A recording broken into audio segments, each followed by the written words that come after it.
കേരള ബ്ലാസ്റ്റേഴ്സിൽ ഒരു പാറ്റേൺ ഉണ്ട്. ആ പാറ്റേൺ ഒരു വലിയ ശാപമായി മാറിക്കൊണ്ടിരിക്കുകയാണ്. ഇപ്പോഴേ ഈ കാര്യത്തിൽ ഒരു വിധി പറയുന്നത് അല്പം എടുത്തുചാട്ടമായി പോവില്ലേ എന്ന് തന്നെ എന്നോട് ഞാൻ പറഞ്ഞ് എന്നെ പിന്നോട്ട് വലിച്ചിരുന്ന ആ കാര്യം. ആൻഡ് അങ്ങനെ വീണ്ടും ഒരു ISL സീസണിന് കർട്ടൻ വീഴുമ്പോൾ നമ്മുടെ കയ്യിൽ ട്രോഫിയും ഇല്ല, അയവറക്കാൻ നല്ല ഓർമ്മകളും ഇല്ല. ശരിക്കും സത്യം പറയുവാണെങ്കിൽ മിക്കായൽ സ്റ്റാറയുടെ സാക്കിങ്ങിന് ശേഷം ഈ ഒരു സീസണിൽ നിന്ന് എനിക്ക് വലിയ പ്രതീക്ഷകളൊന്നും ഉണ്ടായിരുന്നില്ല. ഈവൻ കഴിഞ്ഞ വീഡിയോയിൽ ഈ മത്സരം ജയിക്കാൻ കേരള ബ്ലാസ്റ്റേഴ്സ് ചെയ്യേണ്ട 5 കാര്യങ്ങളെ കുറിച്ച് സംസാരിച്ചപ്പോഴും എൻ്റെ മനസ്സിൽ എനിക്ക് തോന്നിയിരുന്നു ഈ മത്സരത്തിൽ നിന്ന് അറ്റ്ലീസ്റ്റ് ഒരു ഡ്രോ എങ്കിലും പിടിച്ചാൽ ഭാഗ്യമൊന്ന്. കാരണം ഇപ്പം മോഹൻ ബഗാനുമായിട്ട് കമ്പയർ ചെയ്യാനുള്ള ഒരു വിന്നിംഗ് മെന്റാലിറ്റിയോ ഇൻഡിവിജ്വൽ ക്വാളിറ്റിയോ നമ്മുടെ ടീമിൽ ഇല്ല എന്നുള്ളത് തന്നെയാണ് യാഥാർത്ഥ്യം. ഈ ഒരു മത്സരത്തിൽ ശരിക്കും നമ്മൾ കൺസീഡ് ചെയ്ത ഗോളുകൾ തന്നെ നിങ്ങൾ ശ്രദ്ധിച്ചു നോക്കിയാൽ മനസ്സിലാവും. ഒരു ഹാഫ് ചാൻസ് വരെ മോഹൻ ബഗാൻ എത്ര ഈസി ആയിട്ടാണ് കൺവേർട്ട് ചെയ്യുന്നതെന്ന്. അവരുടെ പ്ലേയേഴ്സിനൊക്കെ ഒറ്റൊരു അവസരം മതി അത് ഗോളാക്കാൻ.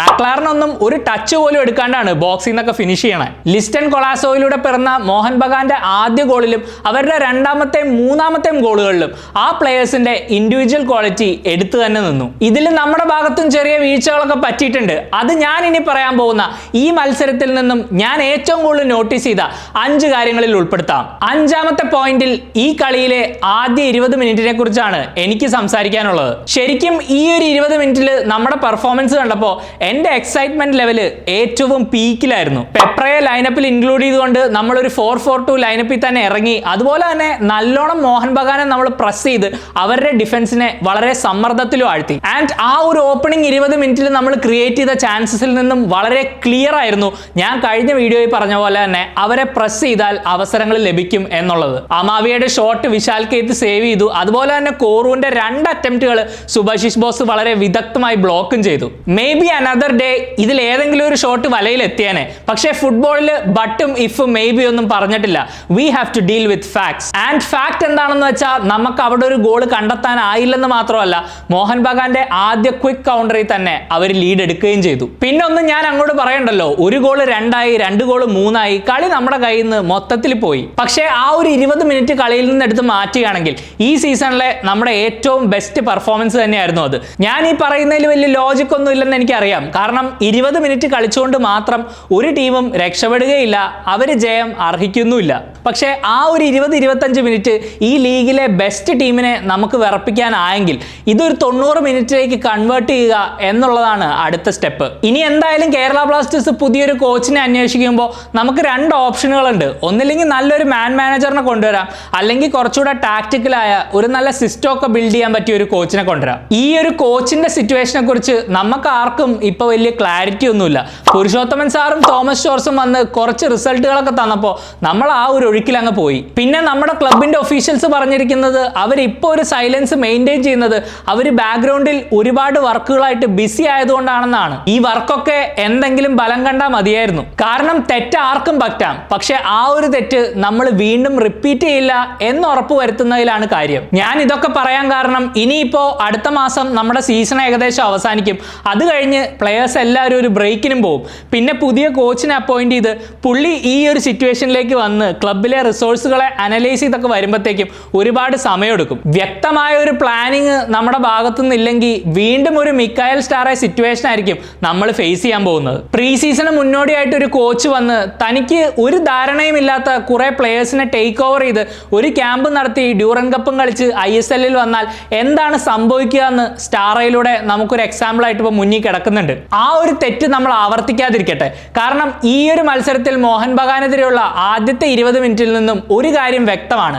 ഈ ഒരു ടീമിലേക്ക് നല്ലോണം പ്ലാൻ ചെയ്ത് ബുദ്ധിപരമായി ഇൻവെസ്റ്റ് ചെയ്യുകയാണെങ്കിൽ ഈ ലീഗിലെ ഏത് വമ്പൻ ടീമുമായിട്ടും നമുക്ക് മുട്ടി നിൽക്കാം. ഈ ഒരു പ്ലാൻഡ് ആയ വളരെ ബുദ്ധിപരമായ ഒരു ഇൻവെസ്റ്റ്മെന്റ് എവിടെയാണ് വരേണ്ടത് എന്നാണ് ഇനി 4ാമത്തെ പോയിന്റിൽ ഞാൻ പറയാൻ പോകുന്നത്. അതിലേക്ക് കടക്കാനായി മോഹൻ ബഗാന്റെ 2ാമത്തെ ഗോളിനെ നമുക്കൊന്ന് അനലൈസ് ചെയ്യാം. ശരിക്കും ആ ഗോള് ഇംഗ്ലണ്ടിലൊക്കെ റൂട്ട് 1 ഫുട്ബോൾ എന്ന് പറയും. ഗോൾ കീപ്പറിന്റെ ഡയറക്റ്റ് കിക്കിൽ നിന്നും ഒരു ചാൻസ് ഓപ്പൺ ആവുന്നു, ഫോർവേഡുകൾ അത് കൺവേർട്ട് ചെയ്യുന്നു. കൂടുതൽ പ്ലാനിംഗ് ഒന്നുമില്ല, വളരെ സിമ്പിൾ ആയ സ്ട്രാറ്റജി. പക്ഷേ ഇത് ഫുട്ബോളിന്റെ ടോപ്പ് ലെവലിൽ വളരെ ചുരുക്കമേ നമുക്ക് കാണാൻ കഴിയുള്ളൂ. ഇത് ഭയങ്കര ഒരു ഔട്ട്ഡേറ്റഡ് ആയ സിസ്റ്റം ആണ്. അതുകൊണ്ട് അതുകൊണ്ട് തന്നെ ISL ഇത് കാണുന്നത് വലിയ അത്ഭുതമൊന്നുമല്ല. പക്ഷെ നമ്മൾ ഇങ്ങനെ ഒരു ഗോൾ കൺസീഡ് ചെയ്തു എന്നുള്ളതൊരു വലിയ പോരായ്മയാണ്. ഈ ഒരു ഗോളിന് വഴിയൊരുക്കിയ കമ്മിങ്സിന്റെ പാസും അതുപോലെ തന്നെ മക്ലാറിന്റെ ഫസ്റ്റ് ടൈം ഫിനിഷും ഒക്കെ ഒരുപാട് പ്രശംസ അർഹിക്കുന്നു. പക്ഷേ എന്തുകൊണ്ട് നമ്മൾ ഇതിനുള്ള സ്പേസ് അവിടെ നൽകി എന്നുള്ളതാണ് എനിക്ക് മനസ്സിലാവാത്തത്. ഒരു ക്വാളിറ്റി സെന്റർ ബാക്കിന്റെ ലീഡർഷിപ്പ് അവിടെ ഉണ്ടെങ്കിൽ ഇങ്ങനെയുള്ള മിസ്കമ്മ്യൂണിക്കേഷൻ ഒന്നും നടക്കില്ല. ഹോർമിപ്പാമും മിലോസും തമ്മിൽ ഒട്ടും സിങ്ക് ഉണ്ടായിരുന്നില്ല. ഒരാൾ അഡ്വാൻസ് ചെയ്ത് ബോൾ വിൻ ചെയ്യാൻ ശ്രമിച്ചപ്പോൾ ഉണ്ടായ സ്പേസിലേക്ക് മക്ലാറൻ കയറിയപ്പോൾ ആ ഒരു റണ്ണ് ട്രാക്ക് ചെയ്യാൻ മറ്റേയാൾക്ക് ആയില്ല. കറക്റ്റ് ഡിഫൻസിന്റെ സെന്ററിൽ ഒരു വലിയ വിള്ളല് വീണ അവസ്ഥയായിരുന്നു അത്. കഴിഞ്ഞ വീഡിയോയിൽ നമ്മുടെ ഡിഫൻസിലില്ലാത്ത ലീഡർഷിപ്പിനെ കുറിച്ചും പ്ലെയേഴ്സ് എടുക്കേണ്ട റെസ്പോൺസിബിലിറ്റിയെ കുറിച്ചൊക്കെ ഞാൻ പറഞ്ഞിരുന്നു. ഈ ഒരു മത്സരത്തിൽ എന്തായാലും ആ വീക്ക്നെസ് വളരെ ക്ലിയർ ആയിട്ട് എക്സ്പോസ് ആയി. ബികാഷ് യുംനത്തിനെ ഇപ്പൊ നമ്മൾ സൈൻ ചെയ്തിട്ടുണ്ട്. പക്ഷെ അതുകൊണ്ടൊന്നും വലിയ മാറ്റമൊന്നും വരാൻ പോകുന്നില്ല. നമ്മൾ പുതിയൊരു നല്ല ക്വാളിറ്റി ഫോറിൻ സെന്റർ ബാക്കിൽ ഇൻവെസ്റ്റ് ചെയ്യണം. ആ സെന്റർ ബാക്ക് നല്ലോണം ഗെയിം റീഡ് ചെയ്യുന്ന, ബാക്കിൽ നിന്നും കളി ബിൽഡ് ചെയ്യാൻ കഴിവുള്ള, അതുപോലെ തന്നെ ഒരു ഹൈ ലൈൻ കളിച്ചാലും തിരിച്ച് റിക്കവർ ചെയ്യാനുള്ള പേസ് ഉള്ള ഒരു ഡിഫൻഡർ ആയിരിക്കണം. അങ്ങനെ ഒരു സെന്റർ ബാക്കിനെ കൊണ്ടുവന്ന് പുള്ളിയുടെ അപ്പുറവും ഇപ്പുറവും നവോച്ചാൽ, ഹോർമി, ബികാഷ്, ഐബാൻ എന്നീ പ്ലേയേഴ്സിനെ യൂസ് ചെയ്ത് ഒരു നല്ല ഗോൾ കീപ്പറിനെ കൊണ്ടുവരികയാണെങ്കിൽ നമ്മുടെ ടീമിന് ഒരു നട്ടലുണ്ടാവും. അതില്ലാത്തടത്തോളം കാലം നമ്മൾ ഇങ്ങനെയുള്ള ഗോളുകൾ വീണ്ടും വീണ്ടും കൺസീഡ് ചെയ്തുകൊണ്ടേയിരിക്കും. ഇത്രയൊക്കെ നെഗറ്റീവ് ബാലൻസ് ചെയ്യാൻ എന്തെങ്കിലും ഒരു പോസിറ്റീവ് വേണ്ടേ? മൂന്നാമത്തെ പോയിന്റിൽ ഈ മത്സരത്തിൽ നിന്നും എനിക്ക് കിട്ടിയ ഒരേ ഒരു പോസിറ്റീവിനെ കുറിച്ച് ഞാൻ പറയാൻ പോകുന്നത് അമാവിയെ കുറിച്ചാണ്. ഈ ക്ലബിലേക്ക് ഈ മിസോറാംകാരൻ വന്നപ്പോൾ അധികം ആർക്കും വലിയ പ്രതീക്ഷയൊന്നും ഉണ്ടായിരുന്നില്ല. അത് ആ സൈനിങ്ങിന്റെ ഇൻസ്റ്റാഗ്രാമിലെ കമന്റുകൾ എടുത്ത് വായിച്ചു നോക്കിയാൽ തന്നെ നിങ്ങൾക്ക് വളരെ ക്ലിയർ ആയിട്ട് മനസ്സിലാവും. പക്ഷേ ആ ഒരു സെക്ഷൻ ഓഫ് ആൾക്കാരിൽ ഞാൻ ഒരിക്കലും എന്നെ ഇൻക്ലൂഡ് ചെയ്തിരുന്നില്ല. കാരണം ഞാൻ അമാവിയുടെ കളി ലൈവായിട്ട് കണ്ടിട്ടുള്ളതാണ്. കഴിഞ്ഞ വർഷം മാർച്ചിലാണെന്ന് തോന്നുന്നു ഐസോളും ഷില്ലോങ് ലജോങ്ങും തമ്മിലുള്ള ഐ ലീഗ് മത്സരം കാണാൻ ഞാൻ മിസോറാമിൽ പോയപ്പോൾ അന്ന് അമാവിയെയും നോറ ഫെർണാണ്ടസിനെയും ഞാൻ കണ്ടിരുന്നു. ആ ഒരു മത്സരം ഐസോൾ തോറ്റെങ്കിലും ആ മത്സരത്തിൽ നിന്നും വളരെ ക്ലിയർ ആയിരുന്നു ഈ രണ്ട് പ്ലേയേഴ്സിനും എന്തായാലും എവിടെന്നെങ്കിലും ഒരു ISL ഓഫർ വരുമെന്ന്. ഒരിക്കലും ഒരു കംപ്ലീറ്റ് പ്ലെയർ ഒന്നും ആയിട്ടില്ല അമാവിയ, അതൊന്നും നമ്മൾ ഇപ്പോഴേ എക്സ്പെക്റ്റും ചെയ്യരുത്. പക്ഷെ വളരെ റോ ആയിട്ടുള്ള ഒരു ടാലന്റ് അമാവിയയിലുണ്ട്. തന്റെ സ്പീഡും സ്ട്രെങ്ത്തും ഉപയോഗിച്ച് വളരെ ഡയറക്റ്റ് ആയ ഒരു അപ്രോച്ചിലൂടെ എതിരാളികൾക്ക് പ്രശ്നങ്ങൾ ഉണ്ടാക്കാനാവും എന്ന് ഈ മിസോറാംകാരൻ തെളിയിച്ചു കഴിഞ്ഞു. പക്ഷെ അമാവിയെ കുറിച്ച് ആലോചിക്കുമ്പോൾ എനിക്കുള്ള ടെൻഷൻ എന്താണെന്ന് വെച്ചാൽ കേരള ബ്ലാസ്റ്റേഴ്സിൽ ഒരു പാറ്റേൺ ഉണ്ട്. ആ പാറ്റേൺ ഒരു വലിയ ശാപമായി മാറിക്കൊണ്ടിരിക്കുകയാണ്. നല്ലൊരു വിങ്ങർ വന്ന് കളിക്കും, കുറച്ച് നല്ല സ്പാർക്കുള്ള പെർഫോമൻസുകൾ തരും, പക്ഷെ പിന്നീട് എവിടെയും അവസരം കിട്ടാണ്ടാവും. കഴിഞ്ഞ സീസണിൽ സൗരവ് മണ്ഡൽ ഇതുപോലെ ഒരു സ്പാർക്ക് കാണിച്ചിരുന്നു. അപ്പൊ ഞാൻ പ്രതീക്ഷിച്ചു ഈ ഒരു പ്ലെയർ ഈ സീസണിൽ വളരെ വലിയൊരു കോൺട്രിബ്യൂഷൻ നമുക്ക് നൽകുമെന്ന്. പക്ഷേ സൗരവിന്റെ അവസ്ഥ ഇപ്പൊ നിങ്ങൾക്ക് അറിയില്ലേ. ഗോകുലം കേരളയെ പോലും വിചാരിച്ചത്ര വലിയൊരു ഇമ്പാക്റ്റോ അവസരങ്ങളോ സൗരവിന് ഉണ്ടാക്കാനായിട്ടില്ല. ഒരു യുവതാരത്തിന് കറക്റ്റ് റെഗുലർ ആയിട്ടുള്ള ഗെയിം ടൈം കിട്ടാത്തപ്പോൾ ഒരു പ്രശ്നമാണിത്. ഒരുപാട് അവസരങ്ങൾ കിട്ടാണ്ട് കുറെ ബെഞ്ചിലിരുന്ന് കഴിയുമ്പോഴത്തേക്കും ആ ഒരു സ്പാർക്കൊക്കെ പതുക്കെ മങ്ങി തുടങ്ങും. ഇത് സൗരവിന് മാത്രം പറ്റിയ പ്രശ്നമല്ല. ബ്രൈസ് മിറാണ്ടനെ നിങ്ങൾക്ക് ഓർമ്മയുണ്ടോ? ഏഷ്യൻ ഗെയിംസിൽ ഇന്ത്യക്ക് വേണ്ടി പെർഫോം ചെയ്തിട്ട് തിരിച്ചു വന്നപ്പോൾ ഞാൻ വിചാരിച്ചു കേരള ബ്ലാസ്റ്റേഴ്സിന് വലിയൊരു എക്സ് ഫാക്ടർ ആയിരിക്കും ഈ പ്ലെയർ എന്ന്. ഒരു പരിധി വരെ ഐമനും ഇതിന്റെ ഒരു വിക്ടിം തന്നെയാണ്. വളരെ നല്ല ടാലന്റ് ഉള്ള, ഒരുപാട് പൊട്ടൻഷ്യൽ ഉള്ള ഒരു പ്ലെയർ. പക്ഷേ എന്തുകൊണ്ടോ റെഗുലർ ആയിട്ട് ഗെയിം ടൈം ലഭിക്കുന്നില്ല. ഞാൻ ഫുട്ബോളിനെ കുറിച്ച് മനസ്സിലാക്കിയിരിക്കുന്ന ഒരു കാര്യം എന്താണെന്ന് വെച്ചാൽ ഒരു യങ് പ്ലെയർ റൊണാൾഡോയുടെയോ മെസ്സിയുടെയോ കൂടെ ഡെയിലി ട്രെയിൻ ചെയ്താൽ പോലും മാച്ച് എക്സ്പീരിയൻസ് എന്ന് പറയുന്ന ഒരു സാധനമുണ്ട്. കറക്റ്റ് റിയൽ മാച്ച് സിറ്റുവേഷനുകളിൽ അവർക്ക് എക്സ്പീരിയൻസ് ലഭിച്ചില്ലെങ്കിൽ അവരുടെ ഡെവലപ്മെന്റിന് അത് വലിയൊരു ലിമിറ്റേഷനായി മാറും. അമാവിയുടെ ഈ ഒരു പെർഫോമൻസിന് ശേഷം എനിക്ക് ഒരേ ഒരു പ്രാർത്ഥനയുള്ളൂ, ഈ പറഞ്ഞ വിങ്ങർമാർക്ക് വന്ന വിധിയൊന്നും കേരള ബ്ലാസ്റ്റേഴ്സിൽ അവനും വരാണ്ടിരിക്കട്ടെ. രണ്ടാമത്തെ പോയിന്റിൽ ഞാൻ പറയാൻ ഉദ്ദേശിക്കുന്നത് മോഹൻ ബഗാൻ ഇക്കൊല്ലം ചാമ്പ്യന്മാരാവുകയാണെങ്കിൽ അതിൽ ഒരു പ്ലെയറിന്റെ ഇൻഫ്ലുവൻസ് ബാക്കിയുള്ളവരെക്കാളും ഒരു പടി മുന്നിലായിരിക്കും. ആൽബർട്ടോ റോഡ്രിഗസ് ഈ ലീഗിലെ best centre back, full stop. ക്യാപ്റ്റന്റെ ബാൻഡ് സുഭാഷിഷ് ബോസിന്റെ കയ്യിലാണെങ്കിലും ഈ ടീമിന്റെ ശരിക്കുള്ള ലീഡർ ആൽബർട്ട് റോഡ്രിഗസ് ആണെന്നുള്ളതിൽ ഒരു സംശയവും ഇല്ല. അത് മനസ്സിലാക്കണമെങ്കിൽ ഒരു കാര്യം മാത്രം നിങ്ങളൊന്ന് റീവൈൻഡ് അടിച്ച് കണ്ടു നോക്കിയാൽ മതി. കളിയുടെ തുടക്കത്തിൽ കോറൂസിംഗിന്റെ 2 ഷോട്ട് സുഭാഷിഷ് ബ്ലോക്ക് ചെയ്തിരുന്നു. നാച്ചുറലി നമ്മുടെ ടീംമേറ്റ് ഇങ്ങനെ ഒരു ഷോട്ട് ബ്ലോക്ക് ചെയ്യുകയാണെങ്കിൽ നമ്മൾ വന്ന് അവനോട് വെൽഡൺ എന്ന് പറയും അല്ലെ. പക്ഷേ ആൽബർട്ടോ റോഡ്രിഗസ് നേരെ സുഭാഷിഷിന്റെ അടുത്ത് എന്ന് ചോദിച്ചത് എന്തുകൊണ്ട് നീ കോറൂസിംഗിനെ ക്ലോസ് ഡൗൺ ചെയ്തില്ല, എന്തുകൊണ്ട് അവിടെ ഒരു മാൻ ഫ്രീ ആയിട്ട് നിന്നു എന്നുള്ളതാണ്. ഈ ലീഡർഷിപ്പ് ക്വാളിറ്റിക്ക് പുറമെ കളി നല്ലോണം റീഡ് ചെയ്യാനുള്ള എബിലിറ്റിയും മോഹൻ ബഗാൻ കളിക്കുന്ന ഹൈ ഡിഫെൻസീവ് ലൈൻ കൊണ്ട് ഉണ്ടാവുന്ന പ്രശ്നങ്ങളെ മുളയിൽ നിന്ന് നുള്ളാനുള്ള പേസും കളിയെ ഡിക്റ്റേറ്റ് ചെയ്യാൻ പറ്റിയ നല്ല പാസ് പ്ലേ ചെയ്യാനുള്ള എബിലിറ്റിയും ആൽബർട്ടോ റോഡ്രിഗസിനുണ്ട്. ഇനി ഇതൊന്നും പോരെങ്കിൽ നമുക്കെതിരെ ഉൾപ്പെടെ 5 ഗോളുകളും ആൽബർട്ടോ അടിച്ചിട്ടുണ്ട്. ഈ വർഷം മോഹൻ ബഗാൻ കപ്പടിക്കുകയാണെങ്കിൽ ഗോൾഡൻ ബോൾ മക്ലാരനോ അല്ലെങ്കിൽ വേറെ ഏതെങ്കിലും ഒരു അറ്റാക്കിംഗ് പ്ലെയറിന് പോകാൻ സാധ്യതയുണ്ട്.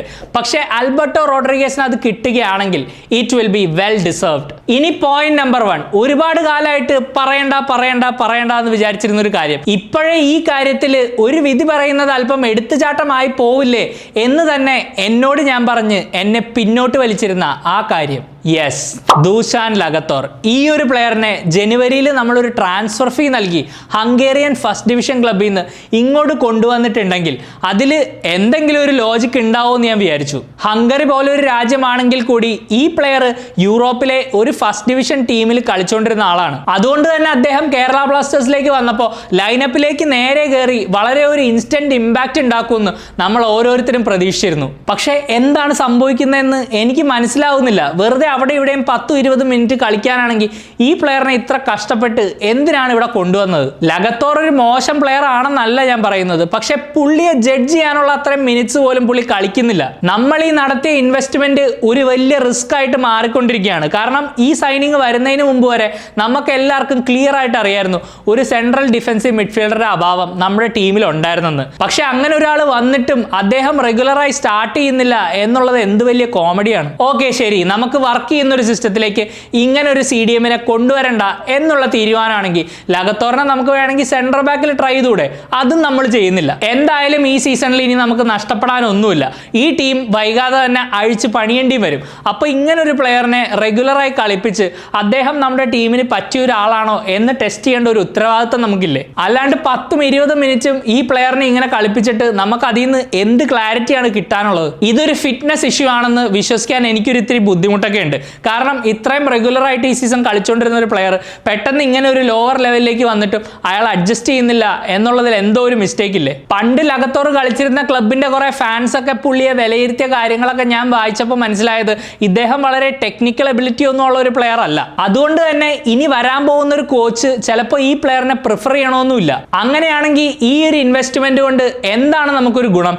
ജനുവരിയിൽ നമ്മുടെയൊക്കെ വായടയ്ക്കാൻ വേണ്ടി മാത്രം ചെയ്തൊരു സൈനിങ് ആണോ ഇത് എന്ന് വരെ ഞാനിപ്പോൾ ആലോചിച്ചു തുടങ്ങി. ഇനി എന്തായാലും കുറച്ച് മത്സരങ്ങളെ ബാക്കിയുള്ളൂ. അതിലൊക്കെ തന്നെ ലഗത്തോർ സ്റ്റാർട്ടും ചെയ്യണം. കാരണം ഈ പ്ലെയർ ഇവിടെ കണ്ടിന്യൂ ചെയ്തിട്ട് നമുക്കും പുള്ളിക്കും എന്തെങ്കിലും ബെനിഫിറ്റ് ഉണ്ടോയെന്ന് ഈ സീസൺ അവസാനിക്കുന്നതിന് മുമ്പ് തന്നെ നമുക്കൊരു ക്ലിയർ പിക്ചർ കിട്ടണം. അപ്പോൾ ഈ മത്സരത്തിൽ നിന്നും എനിക്ക് ഇത്രയും കാര്യങ്ങളെ പറയാനുള്ളൂ. നിങ്ങളുടെ ശ്രദ്ധയിൽപ്പെട്ട കാര്യങ്ങളും അതുപോലെ നിങ്ങളുടെ വിലയേറിയ അഭിപ്രായങ്ങളും തീർച്ചയായിട്ടും കമന്റ് ബോക്സിൽ മെൻഷൻ ചെയ്യുക. ഈ ഒരാഴ്ച ജോലിയുടെ ഭാഗമായിട്ട് കുറച്ച് തിരക്കുകൾ ഉള്ളതുകൊണ്ട് തന്നെ അടുത്ത മത്സരത്തിന്റെ പ്രീവ്യൂ വീഡിയോ ചിലപ്പോൾ നമുക്ക് ചെയ്യാനാവില്ല. എന്തായാലും അതിന്റെ പോസ്റ്റ് മാച്ച് വീഡിയോ തീർച്ചയായിട്ടും നമ്മൾ ചെയ്യുന്നതായിരിക്കും. ഈ വീഡിയോസ് ഒക്കെ ഇഷ്ടപ്പെടുവാണെങ്കിൽ നിങ്ങൾ തീർച്ചയായിട്ടും ലൈക്ക് ചെയ്യാൻ മറക്കരുത്, സബ്സ്ക്രൈബ് ചെയ്യുക, സപ്പോർട്ട് ചെയ്യുക. പുതിയൊരു വീഡിയോ ആയിട്ട് നമുക്ക് വീണ്ടും കാണാം. അതുവരേക്കും you take care. Bye for now.